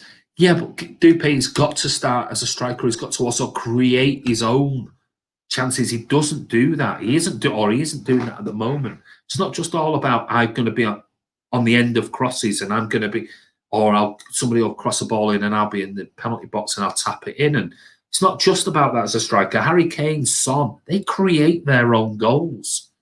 They don't have to be on the end of balls. Sometimes they'll pick the ball, beat 2 players, strike it in from 20 yards out. He's not doing any of that. He's doing a lot of running around and hustle and bustle, and he's not creating his own chances, and that's what strikers have to do. Sergio does it, gets the ball, picks it up, feints, goes one way, cuts inside the box and hits it first time into the top corner. That's creating his own chances. You don't see Gabby doing that. You just don't see it. Jesus, 6, tried hard, but just not happening for him. It isn't. 4, Jesus, simply not good enough. 4, he certainly wasn't last night. Aguero had more shots than Jesus. What else is there to say? 5, nothing special. We don't need his work. We need his goals. I agree. Worth ethic is a basic requirement. Yeah, I agree with that one. Oh, super chats come in from 1222. Gab 5. All the players look tired on the pitch. I agree with that. And thank you so much for the super chats. Very much appreciated. We're not really relying on him to score. Others need to step in. I mean, let's face it. I think before last night, I think Mahrez was the top goal scorer on 4. Then it was 3. I mean, it's at this stage after 12 games, not great figures. Them having others need to be chipping in. Gabby is 6, says Alec. He doesn't seem to shoot a lot. Rodri has more shots than him. Corners hasn't had a look with his injuries, but when he gets back on the pitch, he's a lion. Of course he is. Torres should be playing instead of Jesus. Agreed. Stephen Torres is class. There you go. So, Gabby. This is going to be a tough one. I can't give him a 4. He gets a 5. Gabby gets a 5. Which brings us on to Silky. Gundogan. what were your thoughts on Ilkay Gundogan last night? Because I saw lots of... I only left Gundogan to the end because I saw lots of posts on Twitter today saying that Gundogan was by far our best player last night and things like that. So I had a quick look at what Simon Bajowski said, and he said, this has shades of Gundogan from earlier years at City, getting in the box on the end of cutbacks to contribute to the attack. Gave him a 7. But then he did give Raheem Sterling a 7. And for me, Gundogan was far better than Raheem Sterling last night, in my opinion. So, I don't know, take that out however you want to. But I don't think he had a great game, but I think he was probably up there as our best player last night. But all about opinions, as Martin would say. Shedder's 7.5, our best player. Stephen Dempster gives Gundogan a 5. 7.5. 7, man of the match. And that tells you everything else you need to know. Gundogan 8, he was very, very good. Gundogan 7.5, very good. Shame he missed the sitter late on. I would take a point away just for that. I really would, if I'm honest. Gundogan 8.5, man of the match for me. Thought he was unlucky on that free kick. He was driving the ball forward a lot. He was driving, I must admit. He was probably, I wouldn't say he was great, brilliant, but I thought he had a good game and was probably one of our better players. Scotty Moore says decent performance, 7. As 8, City best player last night. I think Simon Bajowski is smoking hard. His ratings are trash. His ratings are sometimes pretty accurate, but then it's all about opinions, isn't it? And sometimes you do read them and go, what? You know, I gave Cancelo like an 8 the other day, and it was like, an 8? What game were you watching? But anyway, we've all got our opinions. Leonard, Andy, when he gets arrested in the next game, he seems to play better with more energy, methinks. Yeah, probably. Bajowski wear his coat in the house. Oh, Chris comparing Simon Bajowski to Martin. Hey, Chris, you're going to get a load of grief. You know what's incoming on WhatsApp. He'll be pestering you all night now over that. So there you go. Yeah, that's the player ratings. Subs, Aguero 76. Well, here's a prime example.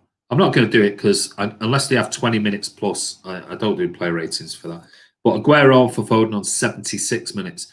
Simon Jones said, didn't get a sniff. 6.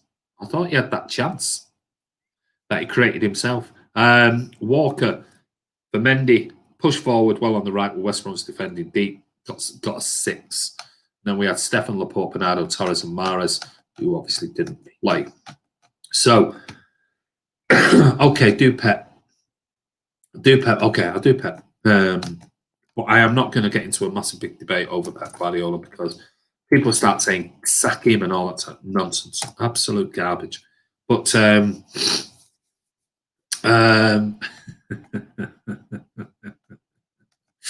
Chris, you were wearing your coat yesterday in your house. Dupe, I was trying out the latest fashion. Hey, Martin's such a trendsetter. He's such a trendsetter. Right, go on then. Go on, fire away. Have you get it off your chest. Do whatever it is that you want to say. Pep Guardiola. I mean, this is why I don't do it. Pep Guardiola 0. Like I said, Stephen, he didn't miss the chances. We made 4 very, very good chances last night. Pep's not on the pitch. It's not his fault they missed the chances. So I can't buy it. This is why I don't do the Pep side. Aguero 10 because he's our legend. Oops, I sound like him. 5, poor tactically, says Leonard. 6, tactics need to change. Neil 6, all subs were brought on at least 10 minutes too late. Pep 5, he was about to rip Anthony Taylor off to shreds for adding 4 minutes. He was having a right go. 4.5. Excuse me. Sean 6. Pep won for begging the fourth official more time, a bit embarrassing. Pep didn't do much wrong. The players let him down, give him a 7. I'm with you on that. At the end of the day, we had loads and loads of chances. We had 4 very, very, very good chances, regardless of when they come in a game. You know, they came in the last sort of 15 minutes and whatever else. And in the first half and others, we had a couple of chances. He's not on the end of them. The players have got to take some responsibility of this. Pep seems a really easy get out. Oh, well, he didn't make subs, so that's why we drew 1-1. No, the players are on that pitch and being picked. I've got to do more. The finishing is not good enough. It's simply not good enough. But I do think it will improve when Sergio Aguero comes back, because I think that will allow Pep Guardiola to play a slightly different system than what he's playing at the moment. 6.5 says Alec. It was his problem, as he should have made change. I don't agree with that. Andy, would you have Pep for 2 more years? Yeah, more than happy to have him for 2 more years. 26 attempts, 7 on target. There you go. And that was Pep's team. Pep getting that team to have 26 shots and 7 on target. Andy, when we need to take a look at Pep as well, at what stage? Maybe when the season's over. See where we finish at the end of the season. For me, that's just me. Like I said, everyone's entitled to their opinion on it. I just think some people go way overboard. Way overboard. 12 games into a season. And has it been good? No, not really. But then I'm watching other teams. Nobody for me is standing out and going, oh, they're playing amazing football. Oh my God, these are brilliant. 12 games in. 12 games in. Nobody will get 90 points this year. It's going to be a weird season. And we don't know the reasons why he's not rotating, as in bringing on subs and things like that. I gave you my thoughts on why I think he might not be. But I do think we'll see a change in system when Sergio Aguero comes back. I do think we'll start playing something slightly towards how we used to play. But I do think it's going to go for the Champions League this year. I really do. But I guess we'll see. Do you think Ronaldo will go to United and Messi will come to City? Well, who knows? Who knows, Thermocool? Maybe. Yeah, but last season he underachieved with a good squad. Well, I mean...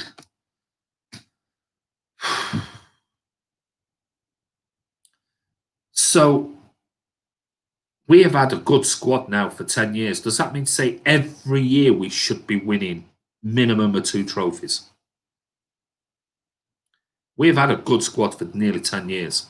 So every season, what you're saying is really, it depends on what your ambition is for the club and where you think, the targets are. If you're a person who's all about Champions League and things, you'd probably go a bit disappointed that we haven't got through the quarterfinal stage. If it's about the Premier League, you'd go, finish so many points behind Liverpool last season. We had a load of injuries as well. Yet we still won trophies. If we won nothing and we finished outside of the top 4, I would definitely go disappointed season. Massively underachieved. But we still won trophies. And we got Champions League football. Most clubs would accept that. Would accept it. I'm talking about big clubs. Would accept that. We can't win the league every single year. We just simply can't. We can't win the Champions League every single year. We can't. We'd like to win it once, but we just can't. We're not just because we've got a good squad. The best teams don't always win the Champions League. We know that. We know that they don't. It's competition. It's a cup competition. A lot of things can happen. The league generally, the best team generally wins the league. And last year, Liverpool were by far the most consistent team over a season. Didn't always play good football. And the problem being at the moment, if last night would have been a 1-0 win, we get a point against United, or we win 2-1 last night, something, we beat Southampton 1-0, and we go on to win the league, we'll look back on those wins and go, they were important points. They were important wins. We didn't play well. And sometimes throughout a season, the Centurion season was, a special season. Sometimes you don't always have to play well. You just have to be consistent and battle in when you're not playing well, picking up points wherever you can. And Liverpool did that last season. They weren't scintillating. They weren't phenomenal football. A lot of games last season, Liverpool won 2-1, 1-0. and just scraped through the games, but hung in there and were consistent, and that's why they deserve to win the title. Where other teams weren't anywhere near as consistent, so the gap between the distance in points between the two was proven at the end of the season. So it's 12 games in. I am certainly, everybody is entitled to be. I'm certainly not one who is going to be, let's question Pep's tactics. Right, that's it. Let's just wait and see what happens. Am I happy Pep's here for another 2 years? Absolutely. Of course I am. Still, for me, the best manager in world football. And people very, very quickly forget what he did and what he's done for this club so far over the last 4.5 years. Very easily forget that. It's like, well, we've done it then, so we should be like that all the time. That is just not reality. Teams do not do that. Nobody does. United, in their most domineering time period under Ferguson, didn't win the Premier League every single season. They didn't. So it's like, does that make him a bad manager because they didn't win it with the best squad and the most money and all that time in the 90s and 2000s? No. Because it just doesn't happen. Might do in some poxy league in Europe somewhere, but it generally doesn't happen in the Premier League. It just simply doesn't. There are teams that go on runs. We went on a couple of years. Be nice to have gone, 3 back to back to back would have been great. But it's so difficult when you are fighting on 4 fronts, which I think is what we do naturally as at Man City with Pep Guardiola. We go out for all 4 competitions. Jurgen Klopp last season went all out for the Premier League. He went all out for the Premier League, hence why they got knocked out of the Champions League, why they were garbage in the cup competitions. Pep Guardiola went for every single competition last year. Maybe that is a fault. Maybe it's a fault. Maybe that's why I think maybe this year he is going to just hang on to the coattails of the top 4, get into the top 4, whatever it may be in the next few months. But I think he's going to really focus and have a strategy for the Champions League this year, in my opinion. I really do. If we're there or thereabouts and he can go all out and still be in with a shot of the Premier League within February, March, great. If we're guaranteed almost a top 4 place, again, all in for the Champions League. Who knows? I don't know. Your guess is as good as mine. But I am certainly not worried. I'm disappointed in the performances. They're not used to what we've seen under a Guardiola team. But I said it's a weird season. It's a weird season. I'm certainly not going to get upset over it when I'm not investing time and money into watching the games live at the Etihad or away games. So it is what it is. But if you want to be upset over it, fair enough. Fine. Absolutely fine. Hello, Thomas Satori. How are you? People say Pep goes to big clubs. Where do you expect him to go? West Brom and Pioneer offering. There you go. Yeah, fair point. I don't think the owners are prepared for another season with only Carabao Cup to claim for. That happens, Pep will leave. Yeah. Pep said winning the Carabao Cup gives us a lift to keep going to win the Premier League. It's always a good competition to win because you get it in February, generally. You get it in February and it's a trophy in the bag straight away. And it sort of gives you that little bit of a G-up. Guardiola is a no idiot. Trust him to do trophies will continue. I agree with you, Alec. But there you go. Everyone has their opinions on Pep Guardiola. I'm just glad he's our manager. Are we in sparkling form? No, we're not. We know we're not. Are we disappointed in some of the results? Yeah, absolutely. Of course we are. I'm certainly 12 games into a season. If we were in March or April, then maybe I had to be a bit more vociferous about it. But we are 12 games into the season. There is a long, long way to go. And we have just gone through Champions League group stages in sparkling form, as in, qualifying. Group winners, unbeaten. Can't ask for more than that. But in the Premier League at the moment, it's not really going our way. But it will do. It will do. So, you think we still finish top 4? Oh, easily, Mingy Wong. Easily top 4. Absolutely easily top 4. I still think we'll be in with a shot of the title, the Premier League title. in a few months' time. I might be wrong. I might be totally wrong, and you can come back and laugh at this video. But top 4, absolutely. Like I said, 12 games in. You know, Tottenham are doing well at the moment. Liverpool are doing well. Liverpool will probably maintain that throughout the season. Whether they'll be anywhere near as good as last season, I don't think they will be. But your Chelseas are now starting to drop off. You know, a couple of defeats. The others will drop off. Tottenham won't sustain this. They will not sustain it. They won't. You know, and other teams around that, you know, the periphery of the top 4, they won't sustain it either. They just won't, because they haven't got the squad in depth squad, unless they just completely disregard all cup competitions and solely pick their best 11 every week for the Premier League games. That's the only chance they've got, because the big squads will naturally be able to rotate throughout the season. And so I've got no concerns at the top 4 whatsoever. There's too much class in that squad with the potential of reinforcements in January. So no, I've got no problems with it. And I'm not being big-headed over that. I just don't think, I'm trying to be as objective as possible. Will we win the league? I don't know. But I think if we're there or thereabouts in February, yeah, we've got a good shot, a good chance. But hey, guess we'll see.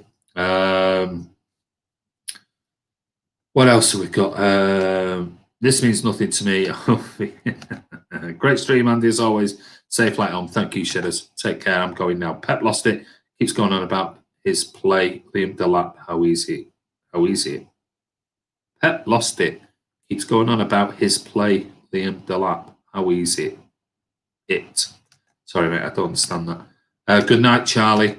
Agreed. Big teams are all slipping up too early. Yeah, absolutely.